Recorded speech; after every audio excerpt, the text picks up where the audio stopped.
What's up, manifestors? We've got Wholesupp in the house today. Darren O'Reilly, thank you so much for coming in. Yeah, thank you for having me. Excited to have a chat with you today. Well, guess what, guys? Darren loves my shoes. It's the first thing I noticed. They are very cool. Usually I don't get compliments on my shoes, and I'm wearing the sneaks. As you know, I'm manifesting Sarah Blakely on the podcast. So whatever I can do to manifest that into existence, I'm going to do. So it's going to happen. It's just, it's meant to be. It's just, I just don't know when, but it's just going to happen. Yeah. Positive mindset gets you everywhere. It does, doesn't it? Are you a manifester? You know what? I don't know if I manifest. I think I look at things and have I suppose visualization is manifesting. I'm very goal driven. I think from a young age, I'd always write down what I want to achieve or try to achieve.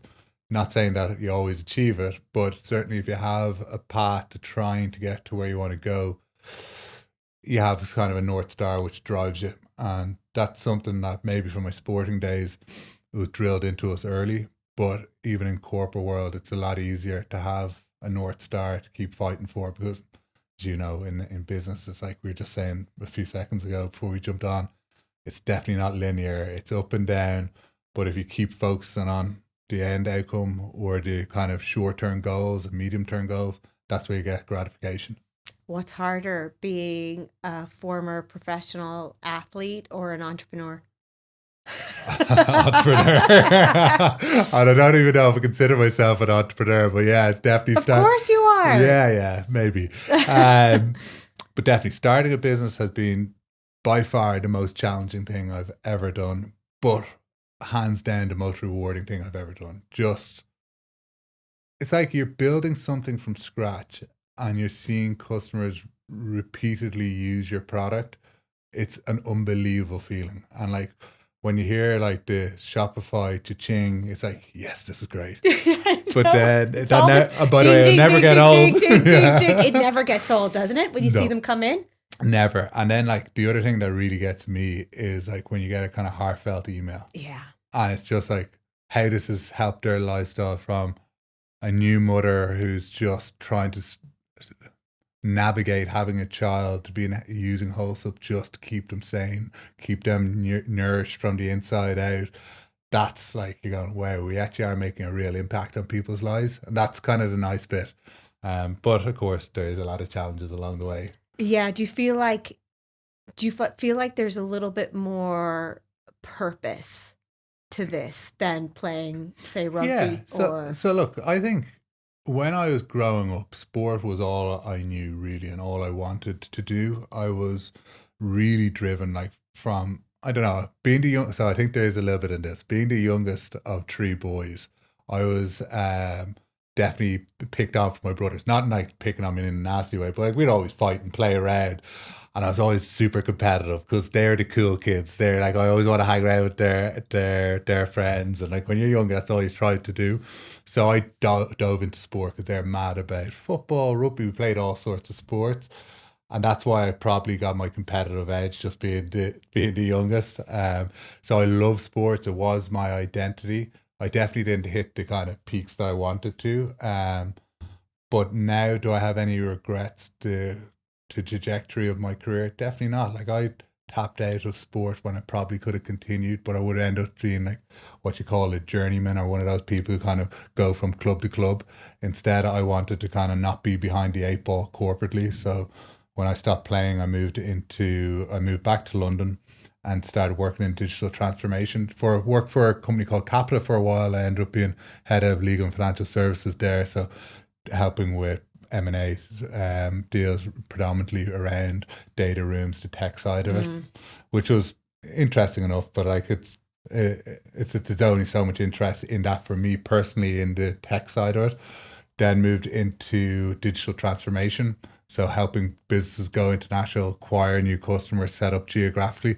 Loved that, and that's where I got the building and seeing what was possible. The emergence of rapidly growing e-commerce businesses got me really excited. But during all that period of time, I ended up losing 23 kilos in weight. So it wasn't, because you were probably working insane hours. Yes, Definitely. Working insane hours, trying to climb that ladder as quick as I could.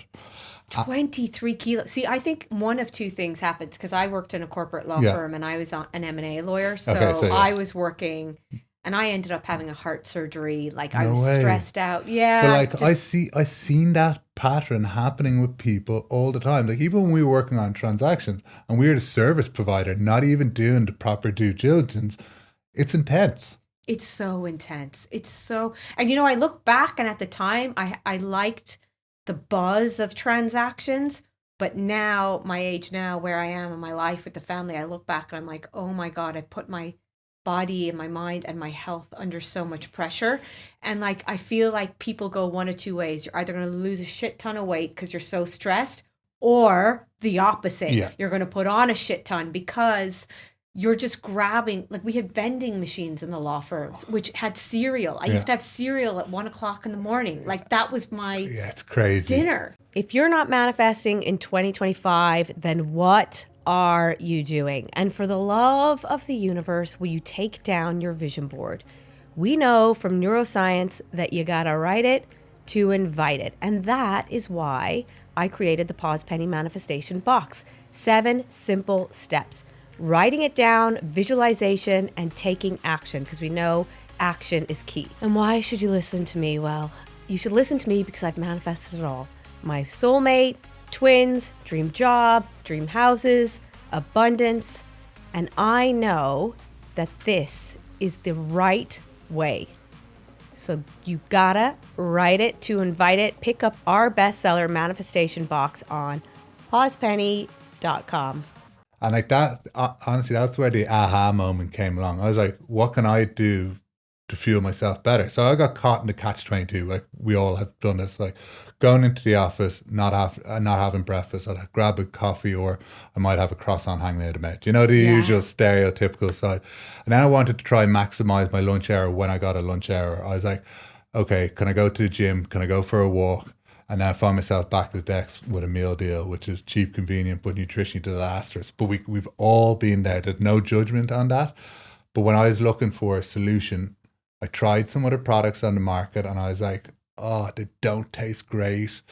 There's just not sitting well with my stomach. And I was like, okay, how can we solve this problem? And were you in a corporate at this time? Yeah. That you were, that this idea was starting to come into your head. And like even when doing new product development and launching the product, I was in a corporate, like getting up at like 5 a.m, working through till the start of work, going to the office to work on side hustle, then start my job. You sound like me. Yeah. Right. But I said to my husband this morning, like, so just as an example, I was saying to him that, you know, I'm now, you know, like I'm working as a lawyer, but I'm also working on my side business. But one thing that is good about not giving up your job, just the one thing, is that you don't have to stress about the money. So what I find the most challenging about being in a business is this constant need to make sales. And your mood can be dictated by your sales. Initially, when you said like my partner, by the way.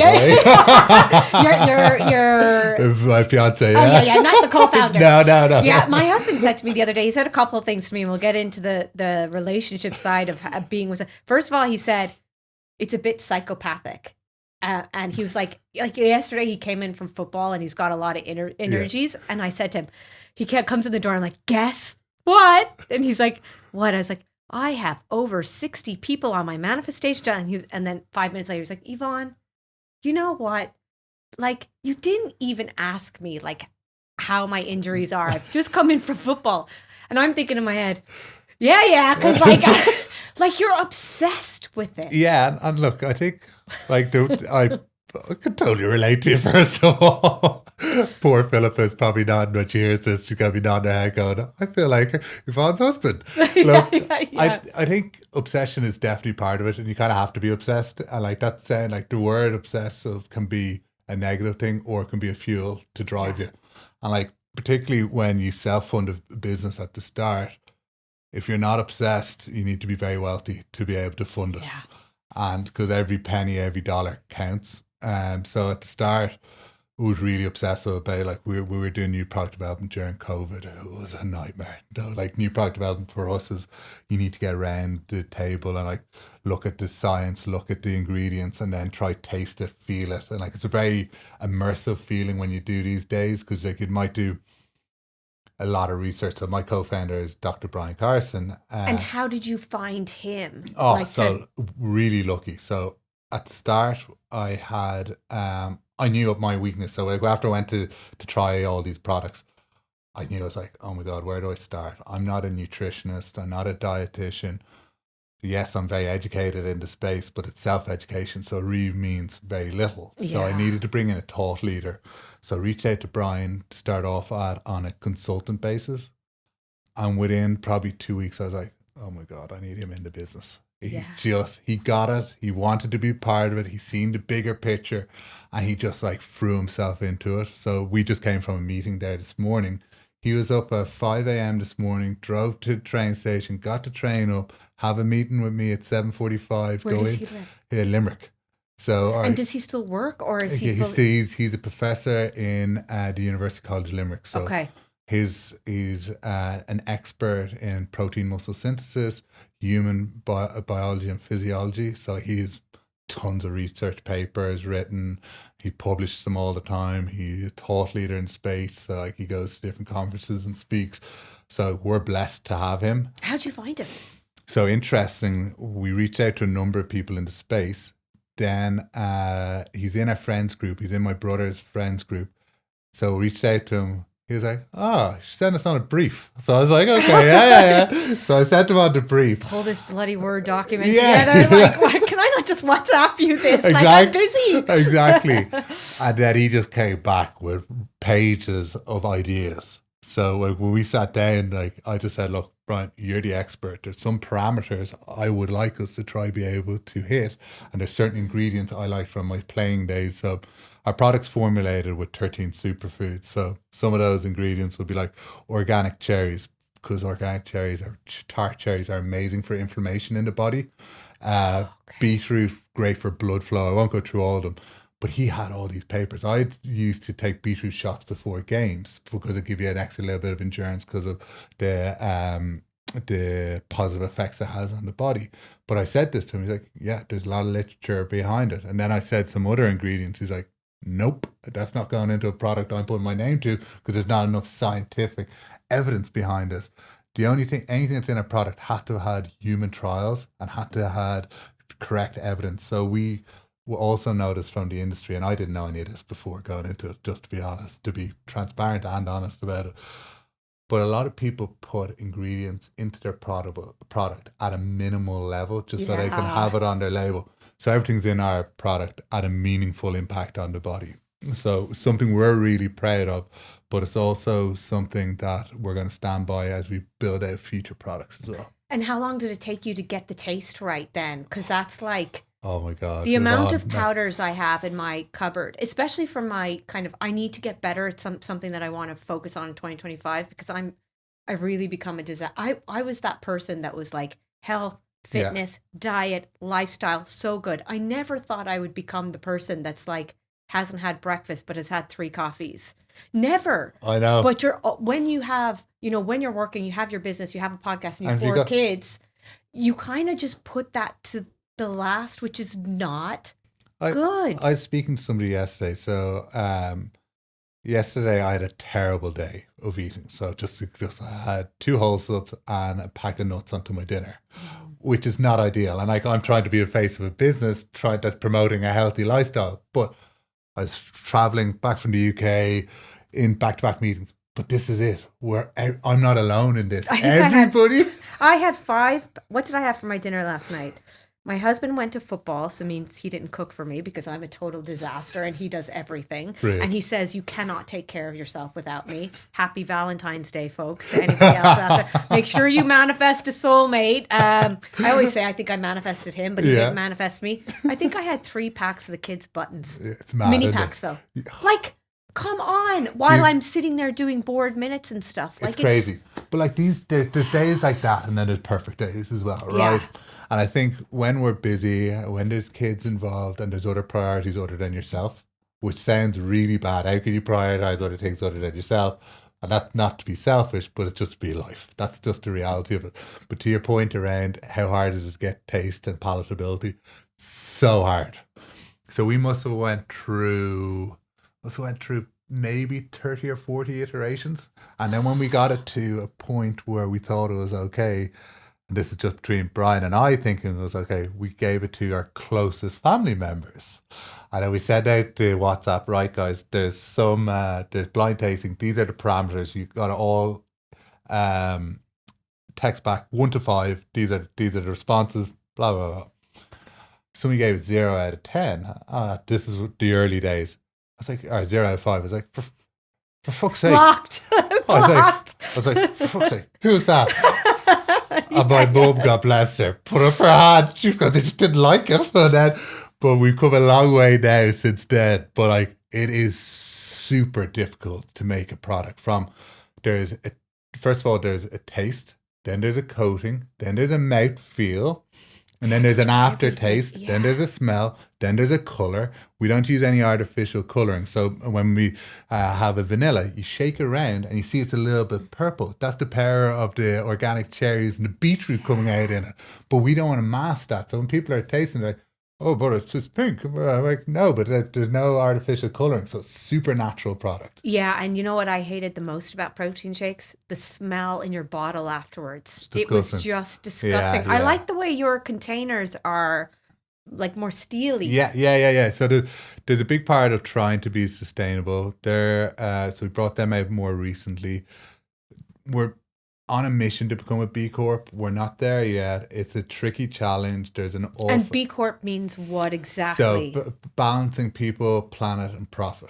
So being kind to your staff, being kind to the planet, and then also having a social impact around profit as well. Okay. So, for example, every year we donate a number of meals to Food Cloud here in Ireland, and then their fooding partner in the UK as well. So I think we gave 3,000 meals this year. So like it was, really proud of that. We don't necessarily always chant and shout about it. It's just something we do because I think being like, it's not hard to be a good person or a good business, but just do it. So that's all we're trying to do. We're like, look, we're growing, we're learning as we go. Every day is a school day. It's definitely not linear, but we're making progress. How did you choose your manufacturer? So it's a really difficult thing. It's almost like dating. You kiss a lot of frogs before you find the right one. Because there's a bunch of cowboys. You said it. Yeah. It's difficult. It's really hard to find the right partner. We have a great partner now that sees the long-term vision. Like we've now delivered over 350,000 meals across the UK and Ireland. So like, wow. Yeah, in a shortish period of time. So we're moving, and they're enjoying that, of course, being our manufacturer partner. But we did all the new product development, all the R&D, and then brought. And does 350,000 mean you've got X amount of scoops in a bag? So that's if one person buys one bag, it's 20 meals. Is that the way? No, it's less. It's 15. Yeah. So 15. Yeah. Wow, that's an amazing. Yeah. So we're moving, and then that doesn't include any gifting or sampling or anything like that. So, did you gift initially? Like, what was your? I just have this thing about gifting my product. I'm just like, I don't know. Does this work? Like, what sending it out to people. What do you think? So we haven't paid any influencers or anything like that. Yeah. Do you think that's gone? I think it's very, there's not an authenticity to it. I think marketing now needs to be genuine. You need to be able to storytell. You need to be able to connect with an audience. I also think if you are showing the highs and lows and the real side of a business, people actually respect that. We're a challenger brand, and we speak about being a challenger brand all the time, and it resonates with people because everybody likes an underdog. And like, hopefully we're not going to be an underdog forever, but in the current market where we're at what the market's going to grow to 3.16 billion by 2029. So we're very much so an underdog, and we're fighting with some big titans. And I'll give you a good one. So we were when you talk about marketing, we've pushed the boundaries, say, on some of our marketing with comparisons to other products. But one of the compliments we got was the market leader sent us a nice letter from their in-house counsel. So I was like, Yeah. oh, hey, how you doing? I picked up the phone. He was like, oh yeah, so let's just park this. We can do this the nice way or the legal way. Yeah, But you didn't name the brand, did you? Or did you? They're in maybe in the background. But you know what? What was really refreshing about that? They gave us a chance to just go, we can do this the friendly way or we can go nuclear. And they went the friendly way, and then we have a relationship, and it's not like not going to be best buds, but like we have an open relationship. And it was just there's I actually thought it was really gracious on their behalf, even though like still put the codwallops on me. I was like, oh God. But it means that they're taking notice of us and we're making a bit of an impact on them as well. Yeah. And you know what? You do not want to end up in court. No. Because it's going to take up all your time and all your money. You could go bust with this big. Exactly. And there's no point. And I was, you know what, I said to him, look, I really respect you doing this in this sort of format. He's like, yeah, look, we're up for friendly competition. You're helping educate the market. We're helping educate the market.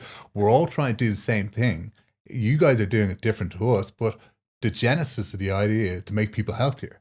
So let's not upset each other. Yeah, and you know what? I actually think it's a really good point. First of all, I always say in manifestation, there's space for everyone. 100%. Like I talk about girls and their makeup bags.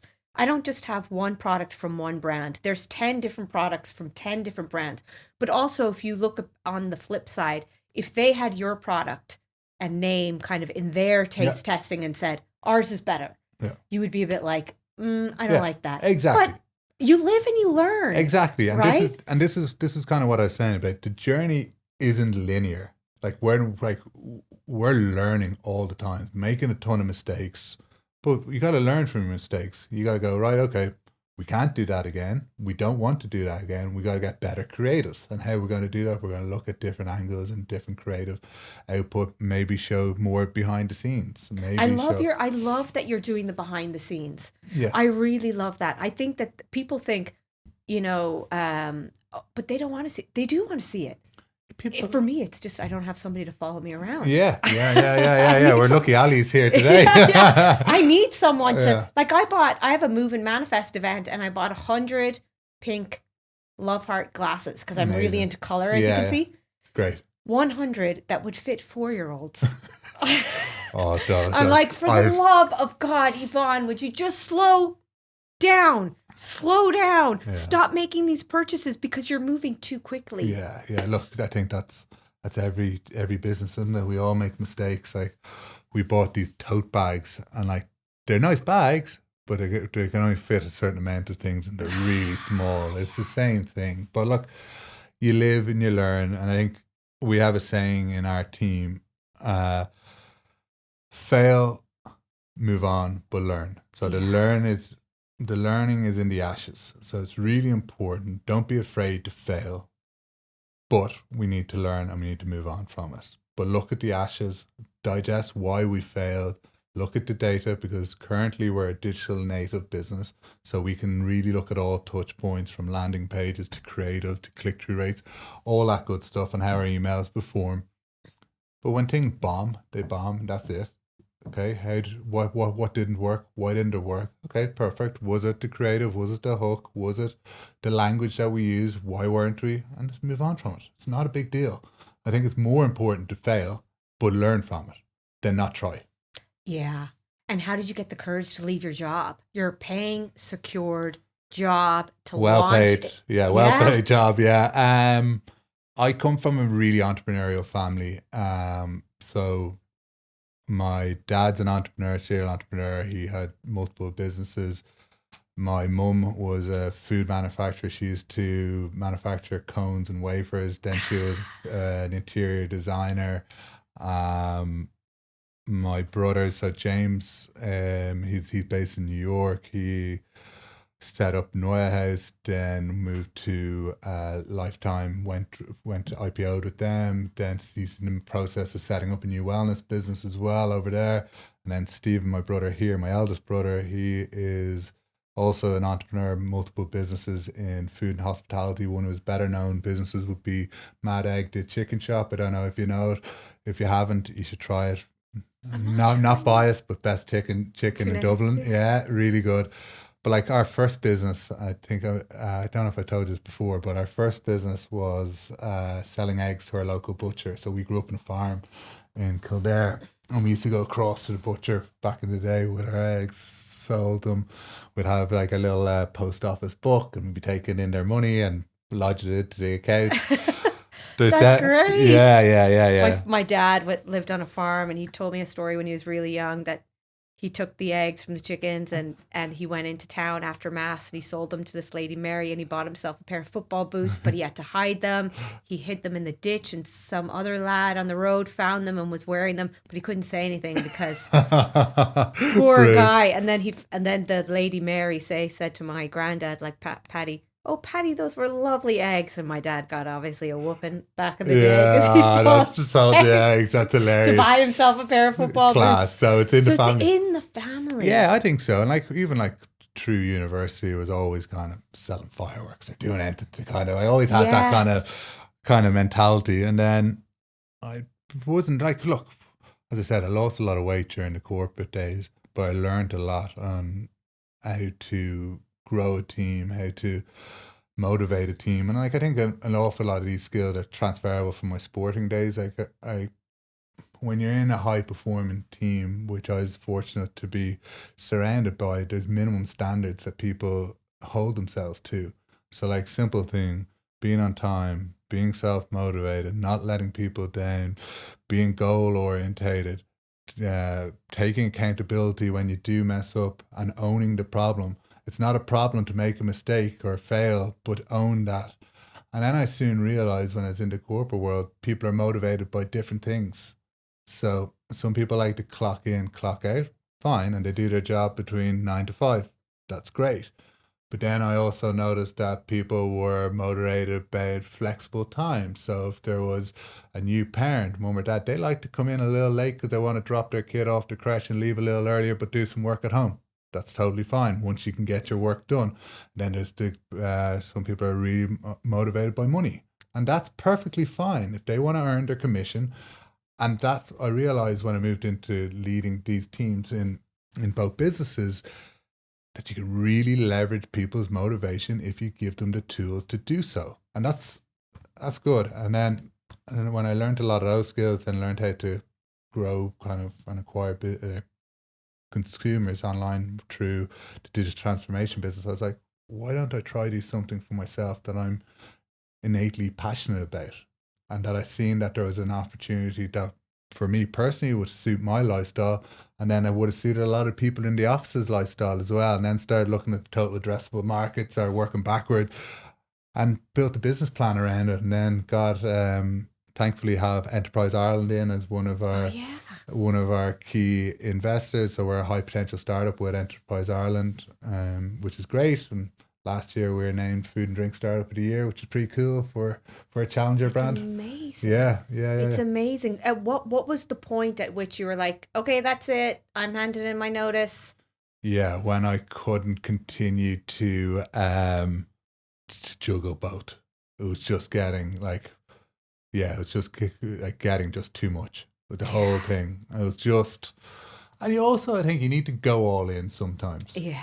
And like, God, like just say in the morning everything didn't go the way we wanted to with Wholesupp. Is it going to define me as a person? Absolutely not. Will it help me grow as an individual? 100%. Has it helped me grow as an individual from where I was to where I am now? 1,000,000%. So do I have any regrets in what I do? No. Am I scared all the time? Yes. Have I taken a dramatic pay cut? Yes. But am I looking at the bigger picture? 100%. And like the opportunity, what we have now and what we're doing, and the potential to impact, which we have already done, have impacted thousands of people's lives, thousands of customers' lives, and we expect to do this. Like, look, I put a target on our back. We want to be the market leader in this space. And like, that's not just Ireland, not just the UK, it's globally. And like, unless we have those ambitions and have that want, we're never going to get anywhere. Like we have a saying: if your foundations are strong, your potential is unlimited. And what we think of our product is helping people's foundations to set it. So if your nutrition foundations are set, so if you have one of these in the morning, you go into the office, you know you're starting your day strong.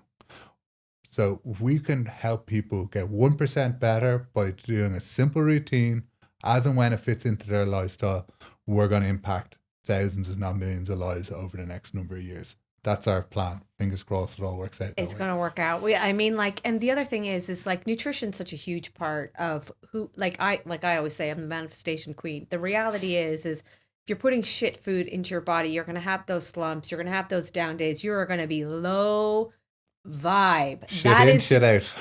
Yeah. Like you said it. Like it's so true. And like the consumers are getting ever more educated. And educated in the rights and the wrongs, and social media is good and bad. Like we love it, I mean, I love it and I hate it because there's a lot of kind of fake education of like alienizing certain things and all this, that, and the other. But when we do sample testings, the first thing people do is look at back a pack, or they ask about why is it 31 grams of plant-based protein, or why is the fiber so high, and all these educated questions because they want to know how it's going to affect their lifestyle. So somebody who might be using it, our early adopters were athletes because they're used to putting powder and mixing water. But now we have cohorts of what we consider high performers in the corporate world, then to nurses and doctors and firefighters who are using this on the daily because they just go, right, we're working long shifts. I don't want to be going to the vending machine. Our options are really, really poor.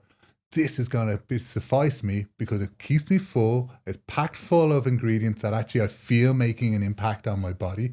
And then additionally, there's 30 vitamins and minerals, but not in a dosage that don't make any difference to your body. So we only put 20% of your daily recommended dose in there. Because when you take something in a small percentage like that, it absorbs. So if you were to say, for example, I'm not going to name any brands, but if you take a dissolvable vitamin tablet all at once, you'll notice that you go to the bathroom fairly quickly afterwards and piss it all out. And that's the truth. You lose all the impact of it. So if you take things in dosages that are potent enough in small enough doses, you feel the impact. So that's what we're trying to do, give people impactful meaning of ingredients. Yeah, and it's just so true. Like, in all honesty, I remember I was in Avoca recently and I had the Avoca. Twins. I love Avoca. Yeah. I pretty much live there. They know me. Like, they practically take the kids away from us when we go in because they love them. But I had a granola pot in my hand and the twins were, they wanted it. And this girl, her name's Charmaine, she looked at me and she goes, no wonder why you're so skinny. And she was like, you don't eat anything because they take everything. And it's just, and you're eating on the go all the time. But if you have something that you can bring with you, it's actually... Moms are that primed. Yvonne, listen to this, it's so great. We got this customer feedback. A mom just had their child really struggling for iron. Yeah. So I was like, look, we recommend taking one of these for your breakfast. There's as much iron in here as a bag of spinach. So in one shake. She's taken it, she's shared it with all her mom's group, and that whole group are now all using the product. So the most powerful marketing you can do is getting your customer to actually fall in love with the product and see a use case for them to use it. Like, you can spend all you want on glamorous ads. The most powerful one is word of mouth. Yeah, and the thing is that like it's our friends that we trust, right? Yeah. It's my friend told me about this, or my friend told me about that. And you're like, okay, well, if you take it, I'm going to take it, because you're not just trying to sell me shit because you're getting 5K. Exactly. It's a waste of time. It's like, I've heard people spend a lot of money on influencer marketing. Yeah. I don't know. If you're on a feed of somebody that you trust and you follow, and you see them repeatedly rinsing different brands across their feed, it doesn't land that well. No. But if you go to a friend who's just, say, going to a CrossFit gym or doing a high rocks class, and there you see them taking a product, you go, oh, why are you taking that? Oh, because it's making me feel great, or give me 1% better. You kind of go, what's it called? I'd like to try it. Does it taste good? And then you start feeling an association with the brand because somebody that you know trusts it. Yeah, and I'm okay with like influencers getting paid to show, but I would rather I'd rather it be something that they're already using. Yeah. Like I even get contacted by people saying, "Oh, do you want to do this, and then?" It's like, well, do I use it? Yeah. And if I don't use it, then I wouldn't, because I actually have started to unfollow people that I feel like are walking ads. Yeah. It gets too much, and like in a world of doom scrolling, which is terrible, you see a lot of it. So it's a conscious decision why we've never paid any of our ambassadors or any of our influencers that we gift. We gift product to people. Yeah. Who we believe will resonate with the lifestyle that we're trying to portray. So it's not somebody who has 1 million followers or whatever the case is. I'll give you a story. There is somebody who has 3 million followers who uses our product and who's a subscriber. She often shouts us out, but because her audience is so big, we don't really see any real bounce off, because that's so interesting. And her profile is monetized a lot, so she gets a lot of product. She pays for her product now. We gifted her first time. Now she's on subscription, which is amazing for us. But she has so much going on in her feed, it doesn't resonate with her consumers because they're just used to seeing this. So a micro or nano influencer or person of less reach maybe, or less brand affiliation with multiple brands, it lands a lot better. Yeah, I feel like that. I think that like if you could be smaller but have so much more reach, because the people that are following you are actually the ones that keep coming back and looking at your stories, and they're kind of like invested in the person. But when you have a massive reach, potentially maybe not, or if you've too many brands behind you, I think it's too many brands. It's too many brands. You're just not taken as seriously. So what do you think has been the best? So other than word of mouth, getting your brand out there, showcasing yourself, like where has Shopify gone ding ding ding the most, and why and when? Okay, so I think when you're building a business, you need to have a product that people are going to return to. So we have a double the industry average return customer base. So all the external parameters of what made the Shopify go ding, ding, ding are built around a great product. And we believe that we got a superior product to anything on the market. But what I believe has helped us, we've done a lot of community building. We continue to do this. So in person, I think is really good. We've hosted over 25 Wholesupp athletic events last year. So ending from breathwork, which we did in the Ministry of Sound in the basement, which was really cool. Oh, cool. So we had like the big heavy sheets on and had the floor mats and some cushions. And Ben Bridwell, big shout out to Ben, he's a legend. He hosted it. So really immersive music, him speaking, guiding you through it. And like it was, I don't know if you do breathwork or not. It's something that's come up quite a bit because they're actually doing it in my son's school and he's 6. I do breathing with them, but it's definitely something we'll get you along to the next one. That was in the UK. We're thinking of bringing Ben over to Dublin to do one because it was that impactful. Like there was people emotional after it, and it was a really great connection. And then we've done like high rock simulations, and we've done taste testing, all that sort of stuff. But I think the biggest needle for moving it is connecting with people, connecting real connections with real people, with real customers. And that kind of has a multiplier effect. And of course, ads on Instagram and Facebook help. But until you get the right product language fit, not product market fit, product language fit, you're wasting your time spending money on Instagram or Meta, just the platform. Because you need to know what's resonating with your consumer. And we spent a long time getting that right. But the way we got it right was interviewing our customers. So we've done hundreds of interviews with our customers. And like, I'm not just saying 100, I'm saying hundreds. Like we, on a quarterly basis, ring up our customers, talk to them, get them feedback, record the calls, and then document what they're saying so that we can get really close to them. Yeah. And they respect it. Like if you're able to connect and talk to your customer on a peer-to-peer level on how they enjoy a product, it's way better than guessing. Totally. And I have to say in the very beginning of my brand, Pause Pennium, the manifestation and gratitude boxes, I was actually afraid. Yeah. Because I did market research and the market research came back amazing. But then I thought, but now I've put it out to the public. And I'm like, And what if they don't like it? Yeah. I don't know if I don't know if I can hear this, but now even I get messages every day, like shout out to Andrea, who's like, oh, another website, thing that you can change for yourself. Like someone said to me recently, why don't you have Apple Pay? It's like, because it's probably complex. Reach out to my IT guy. It's like 2 minutes. Yeah. Like, why didn't I have this? Yeah. But it's that. But also the challenge is it's just me effectively, and it's the reason why I think having a co-founder is amazing. I think it's very challenging when you're trying to make all these decisions yourself and having someone. But it's your customers that are going to push your brand on because they're teaching you along the way. So like we do referrals, we give reward points for sharing on social, all these sort of things to get them incentivized to enjoy the experience of doing it. But in anything, you're going to get things wrong. You're not going to please all your customers, and that's just the way it is. But like, I'm happy to listen to a customer that hates our product to understand why they hate it. Yeah. Like, it's kind of like I used to say to my old CEO when things are challenging within the business, oh, you're putting on the stab proof vest going up for the global town hall. Yeah. But like, you kind of just have to do that, because when you open yourself up for criticism, you learn so much more. But when you're getting pats on the back all the time, how are you going to improve the product? So we are happy. Like, if we get a 1-star review, I'm straight on the phone going, hey, what have we done wrong? How can we improve? So like a small thing, it's actually quite a big thing for us, I think.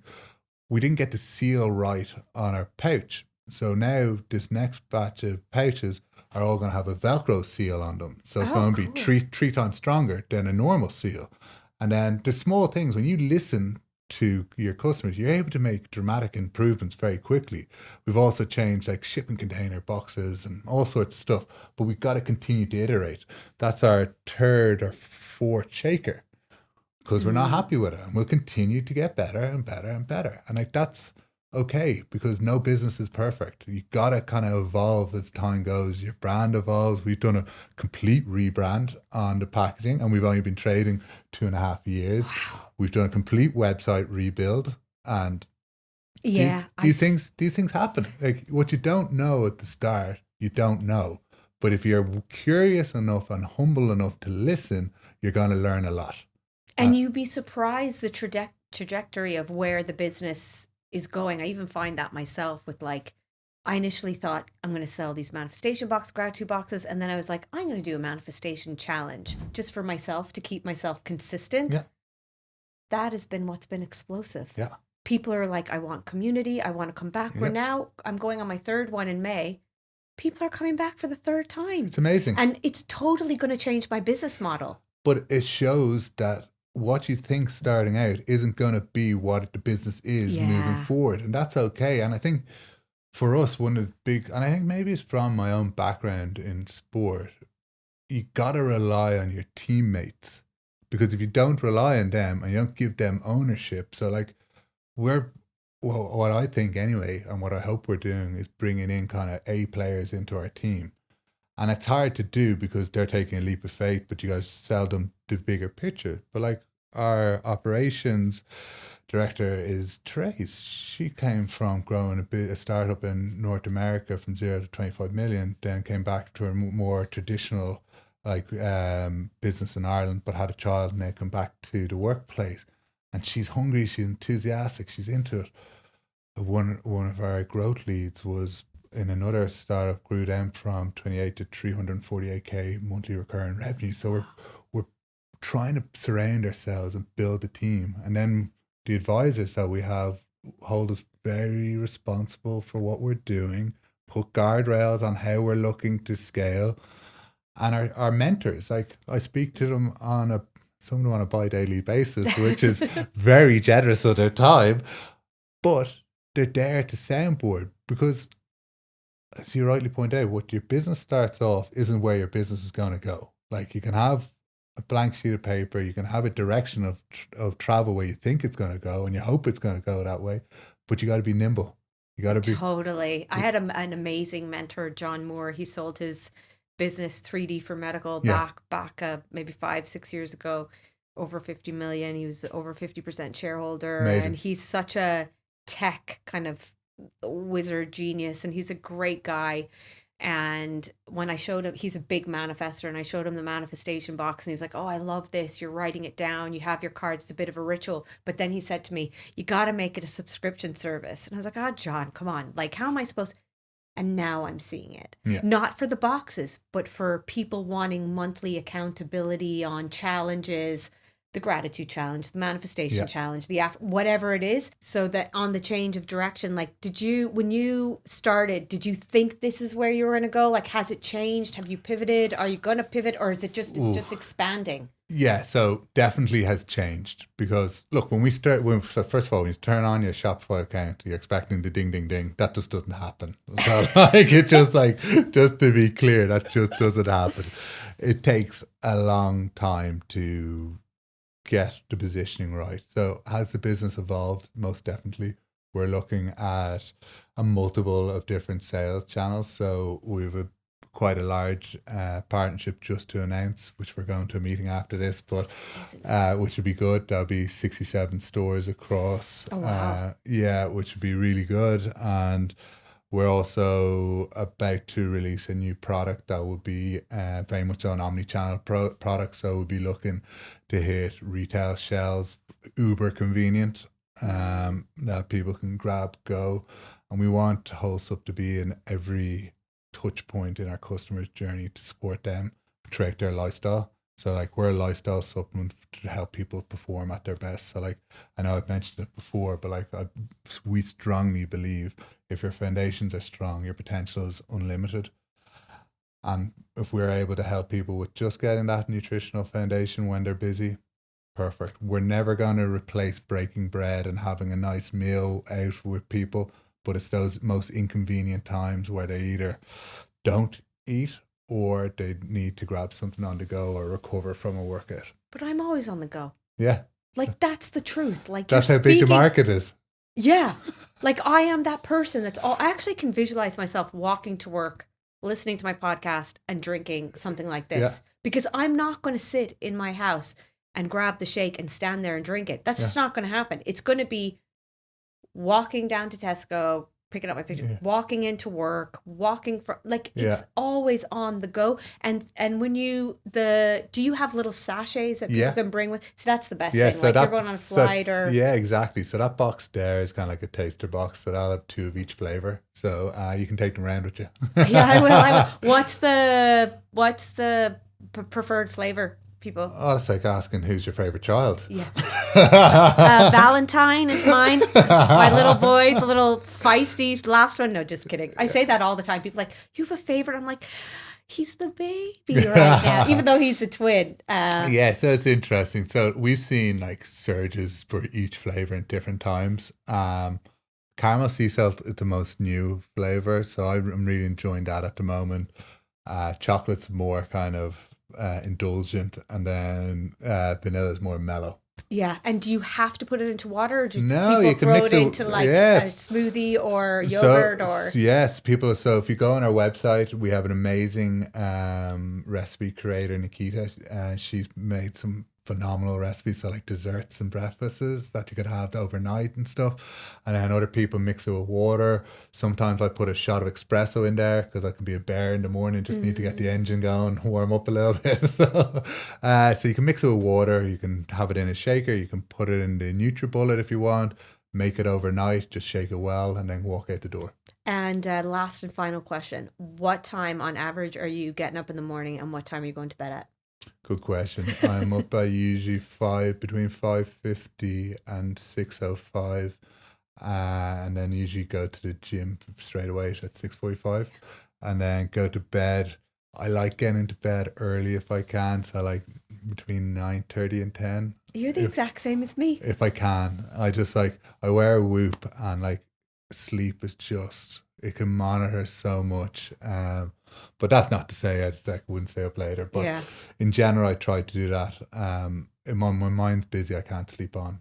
It's just like, I'm the same. I'm usually up between 5:15 and 5:45, but I'm in bed by 10. Like, I'm 9:30 up in the room in bed. Yeah, and like, you know what? I don't champion like, oh, you got to be up at 5 a.m. or the time I generally get up at. But I think there's a lot that can be done in those periods of time. And even like my clarity of thought is very much clear at the start of the day, and I find you can have a bit of a jump at those 2 hours before you start getting bombarded with emails and stuff like that. So getting the gym in and then getting on, like I'm like writing notes on the way back from the gym, just because I think I don't know, it's just the clarity that I have after that period of time is pretty good. Yeah, I'm the same, but I just want to get up before the kids, and there's chaos in my mind. My mind's very clear, but I do could imagine with 4, like you're going to be hands full. Yeah. What are the ages? 6, almost 4, and just 2 twins. Amazing. Good for you.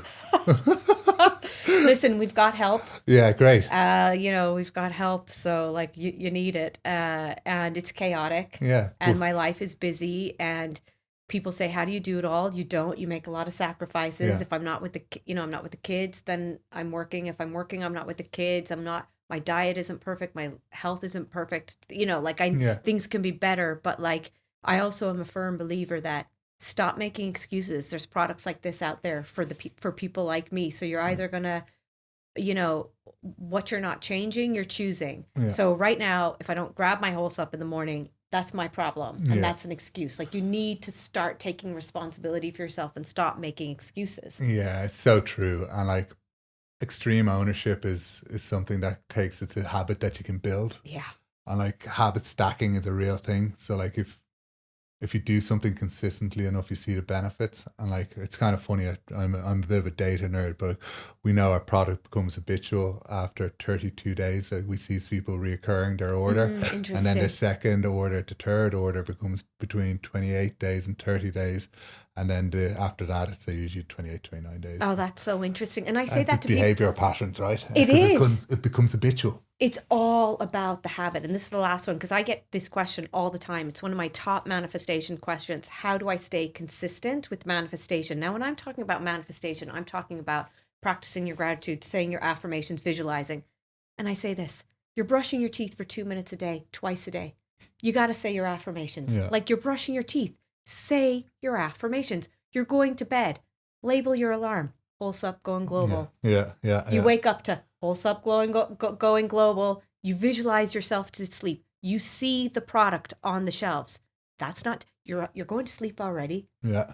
You're brushing your teeth already. Do stuff that you're already doing and make it part of, okay, right before I go to work, I grab my shaker. Like, you have to build it into your day. This is so funny. I just gotta say it, like, I'm a complete nerd, but I have the same post-it that I had from when we started to visualize what this business was. It was like the market leader's revenue number, and then how we are going to be different, being taste, profound health benefits, and then accessibly priced, just on this one green thing. And it's followed me from house to office to office.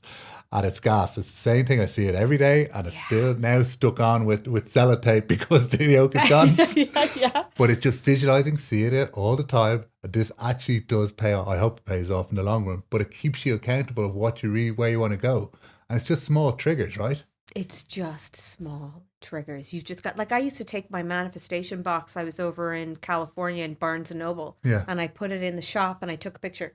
Class. I took a picture up there outside that mic, and I was like, I'm going to be on stage someday. I'm telling you, this is my picture. Amazing. You've got to do that stuff. You go into the store that you want it in, you put it on the shelf, you take a picture, and then you take your bag and you run out of the store. Yeah, give you a good, we were going to a retail pitch before we went in to kind of pitch to all the buyers and stuff like that. We put our product in on the shelf in there, took a photo. It was our opening slide. Yeah. And they loved it. Yeah. See, there you go. Yeah. Well, Wholesupp, going global. You heard it here first. Fingers crossed. I need to get my shit together and start getting healthy. So this is the first thing I'm going to do. I'm going to be drinking those. Can I take that shaker too? Yeah, you can. That's obviously. Thank you so much for having me on. Thanks for coming in. It's great. I'm like, I'll be rooting for you. I'll be rooting for Wholesupp. Oh, thank you. Like, as I said, we are a challenger brand, but like, we're enjoying what we're doing and having these type of conversations, which I think you can feel that it's very open and honest discussion, which is kind of fun because we want to let people know what we're doing, but also be part of the journey. Yeah, amazing. Well, thank you. Thank you so much.